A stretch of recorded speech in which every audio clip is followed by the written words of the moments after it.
Today I'm swapping out the alternator on this GS. It's actually a pretty easy job. Just 2 bolts that hold it on, and then you got the belt tensioner. I got an Autozone one on there now, and it's actually bad.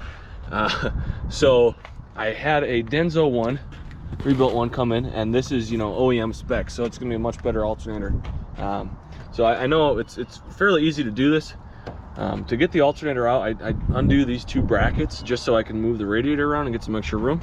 And then it's just 2 bolts that hold it on, and then the there's a negative cable that's bolted in, and a electric 3-prong cable as well. Be sure to unplug the battery or disconnect the battery, because you will be working with some wires down there. So let's get to it. It's only been about a few minutes. Got the air intake off, got the 2 radiator brackets loosened, so the radiator can move around a little bit. Got the belt off, belt tensioner off. So then again, here's the alternator, and then just 1 bolt here, and then a nut right up in here. Super easy access. I do it from underneath the car. I forgot to mention, you have to pop this power steering pulley off to gain access to the alternator. So if you have the belt on, it actually gives enough tension to help pop this loose, and if it's not enough, it's gonna have to jam something in that hole of the pulley itself to lock it, so you can unscrew the nut. Got this first bolt out, and that just came right from that location right there, and then there's the nut, both 14 millimeters. There we are. So I got the bolt and the nut off, and this should just slide forward. Now you're gonna have to take off this negative bolt right here,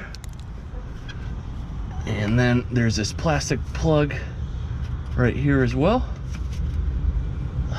Okay, there it is.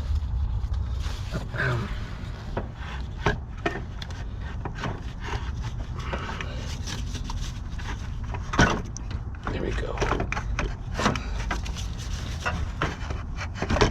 Okay.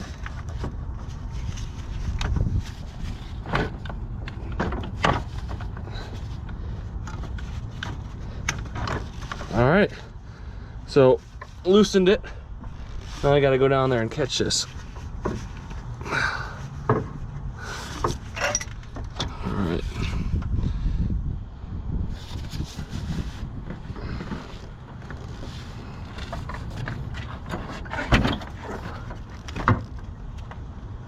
Go. A little reach around action, and it's pulled. No biggie. Now to get the new one in, same process. One thing I ran into that hopefully you guys don't run into, when I was pulling off this plastic clip, the first time it was super cold out and it was brittle and it busted. So I went to a pick and pull, and I found this exact alternator plug, and it was on a GS300, same plug and everything. So what I'm gonna do is cut out my old one and solder this one on, so I have a functioning plastic tab that makes sure it's locked on securely to the alternator. So this is something I had to run into, and like I said, just be very careful not to bust this tab off. Now it's just reverse order, getting the new alternator in.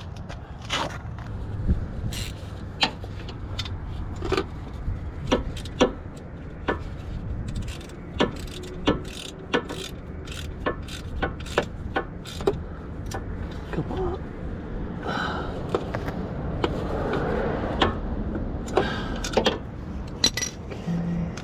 Everything's hooked up, so I can put this back on. Let's see.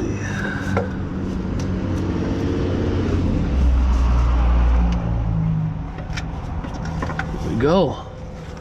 Awesome.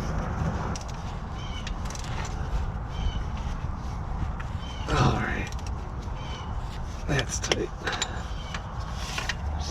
Double check this one.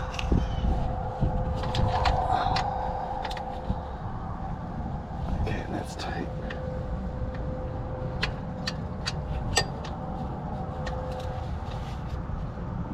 All right, that is one alternator done. Got everything back together, battery hooked up, intake back on, radiator secured, belt on, power steering pump pulley on. Everything's good to go. Let's start it up, see if I got any battery lights or anything like that. I'm pretty confident it's all good to go. Like I said, the The weirdest thing, and it was just my certain circumstances, I had to put a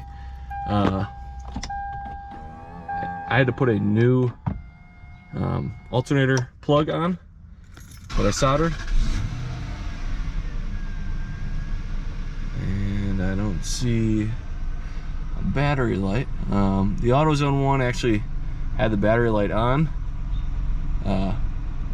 This one seems like it's good. All right, cool.